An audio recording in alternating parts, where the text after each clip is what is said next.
Hello प्यारे बच्चों, ये है हमारी सामाजिक विज्ञान की वर्कशीट नंबर 3 जो आपको 25 सितंबर 2020 को करनी है।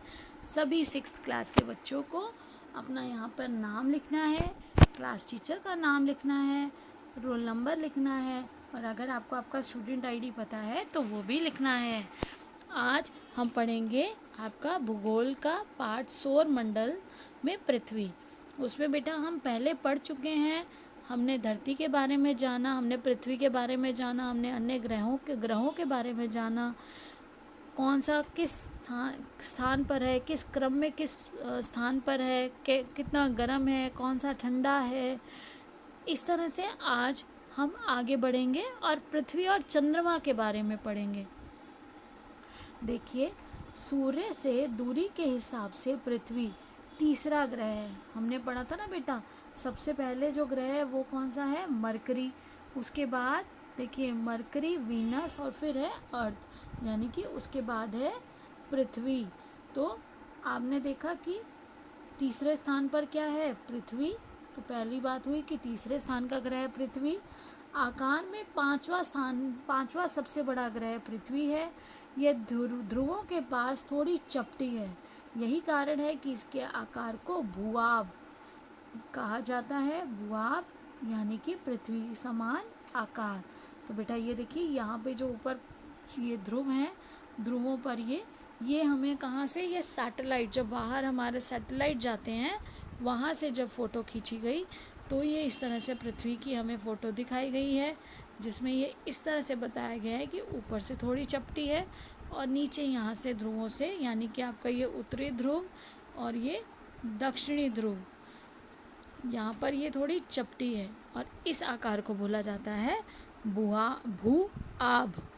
अब देखिए, अंतरिक्ष में देखने पर पृथ्वी नीले रंग की दिखाई देती है, जैसे इस चित्र में दिखाई दे रही है, क्योंकि इसकी 2/3 सतह पर पानी से ढकी हुई है, इसलिए इसे नीला ग्रह भी कहा जाता है। क्योंकि देखो बेटा, एक में से अगर 2/3 स्थान पर अगर हमने किसी एक चीज़ के हिस्से 3 हिस्से किए तो उसमें से 2 हिस्से जो है वो पानी है। जब इतने अधिक स्थान पर पानी है तो जब बाहर से देखा जाता है तो पृथ्वी नीले रंग की दिखाई देती है पानी के कारण, तो इसे नीला ग्रह भी कहा जाता है। अब देखिए चंद्रमा पृथ्वी का एकमात्र उपग्रह है। उपग्रह क्या होते हैं? उपग्रह होते हैं बेटा, जिस तरह से ग्रह सूर्य के चारों ओर चक्कर लगाते हैं उस तरह से उपग्रह ग्रहों के चक्कर लगाते हैं। देखिए, एकमात्र उपग्रह हमारा है चंद्रमा।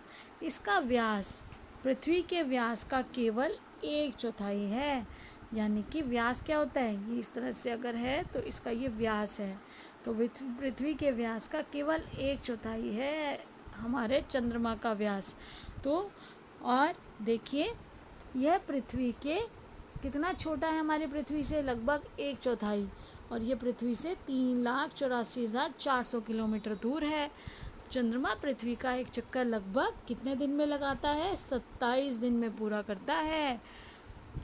अभी जो मैंने आपको बताया कि उपग्रह क्या होते हैं, तो उपग्रह होते हैं एक खगोलीय पिंड जो ग्रहों के चारों ओर उसी प्रकार चक्कर लगाता है जिस प्रकार ग्रह सूर्य के चारों ओर चक्कर लगाते हैं। जैसे ग्रह सूर्य के चक्कर लगाते हैं, ऐसे ही जो ये उपग्रह होते हैं वो ग्रहों के चक्कर लगाते हैं। देखिए, इस तरह से सूर्य है और सूर्य के चारों तरफ हमने देखा इस तरह से ग्रह चक्कर लगा रहे हैं। अब ग्रह जब चक्कर लगा रहे हैं तो तीसरे स्थान पर जब यहाँ पर ये अर्थ है, तो जो हमारी पृथ्वी की चारों तरफ जो चक्कर लगा रहा है वो है चंद्रमा। अब देखिए बेटा, पृथ्वी को नीला ग्रह आज जो हमने करना है, देखिए एक हमारा रोचक तथ्य तो रह गया। देखिए, रोचक तथ्य क्या दिया गया हमें? नील आर्मस्ट्रॉन्ग सबसे पहले व्यक्ति थे जिन्होंने 20 जुलाई 1969 को सबसे पहले चंद्रमा पर कदम रखा। सबसे पहले गए थे वो, उन्होंने चंद्रमा पर सबसे पहले जाने वाले व्यक्ति थे नील आर्मस्ट्रॉन्ग। और कब गए थे? 20 जुलाई 1969 को। अब देखिए, पृथ्वी को नीला ग्रह क्यों कहा जाता है? हमने अभी पढ़ा था नीला ग्रह क्यों कहा जाता है, क्योंकि 2/3 भाग में क्या है? पानी है। तो यहाँ देखिए, हम यहाँ पे इधर ये हमारा उत्तर नंबर 1 है। पृथ्वी, अंतरिक्ष से देखने पर पृथ्वी नीले रंग की दिखाई पड़ती है क्योंकि इसके 2/3 सतह पर पानी से ढकी हुई है, इसलिए इसे नीला ग्रह कहा जाता है।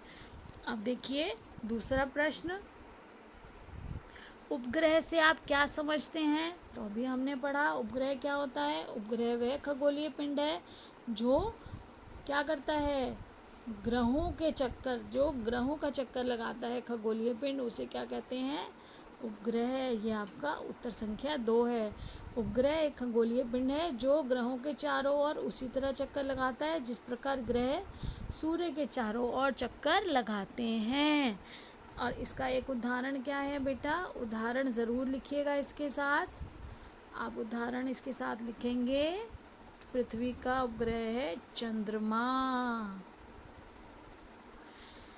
अब देखिए अगला प्रश्न है, चंद्रमा की सतह पर कदम रखने वाले पहले अंतरिक्ष यात्री कौन थे? तो हमने अभी पढ़ा, जो हमारा रोचक तथ्य है कि चंद्रमा की सतह पर कदम रखने वाले सबसे पहले यात्री कौन है? नील आर्मस्ट्रॉन्ग, जिन्होंने सबसे पहले 20 जुलाई 1969 को चंद्रमा पर कदम रखा था। अब देखिए अगला प्रश्न, पृथ्वी से चंद्रमा की दूरी कितनी है? तो पृथ्वी से चंद्रमा की दूरी कितनी है? देखिए पृथ्वी से चंद्रमा की दूरी है 3,84,400 किलोमीटर।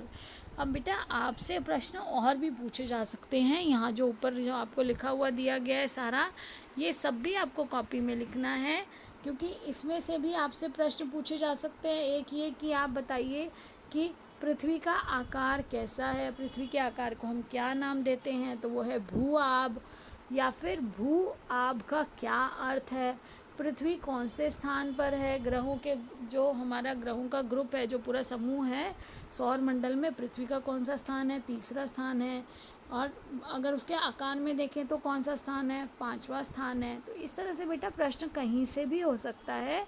आप ये जो ऊपर लिखा है इसको भी कॉपी में लिखेंगे और इस तरह से अपने घर में भी अपने छोटे भाई बहन, अपने मम्मी पापा से ये छोटे छोटे प्रश्न पूछिए और आप ये प्रश्न पूछते पूछते भी खुद भी आपको याद हो जाएंगे। आपको इससे पिछली जो वर्कशीट कराई गई थी, अब देखिए ये प्रश्न हो सकता है कि पृथ्वी का जो उपग्रह है वो बताइए, तो आप बताएंगे चंद्रमा। फिर चंद्रमा का व्यास कितना है पृथ्वी का? 1/4। फिर दूरी हमसे प्रश्न पूछा जा चुका है। चंद्रमा पृथ्वी का एक चक्कर लगवाने में लगभग डैश समय लेता है, तो 27 दिन लेता है।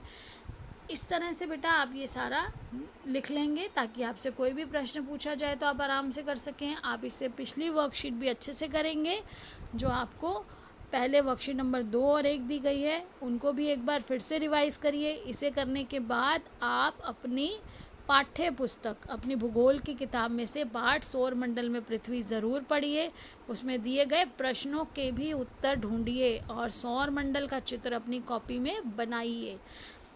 आपको ये अच्छे से आ गया है और अगर आप इसको एक बार कर लेंगे तो आप कभी नहीं भूलेंगे। ये बहुत अच्छा और बहुत इंटरेस्टिंग, बहुत रोचक है और आशा करती हूँ कि आप सबको इसको पढ़ने में बहुत मज़ा भी आ रहा होगा। आप मुझे नीचे कमेंट में ये भी बताइएगा कि आपको इसमें से सबसे अच्छी बात कौन सी लगी। क्या जानकर आपको ऐसा लगा कि ये मुझे पहले नहीं पता था और आज ये जानकर मुझे बहुत मज़ा आया? आप मुझे कमेंट बॉक्स में नीचे बताइएगा। और सब बच्चे अच्छे से पढ़ाई करिए, खुश रहिए, स्वस्थ रहिए और सीखते रहिए। धन्यवाद।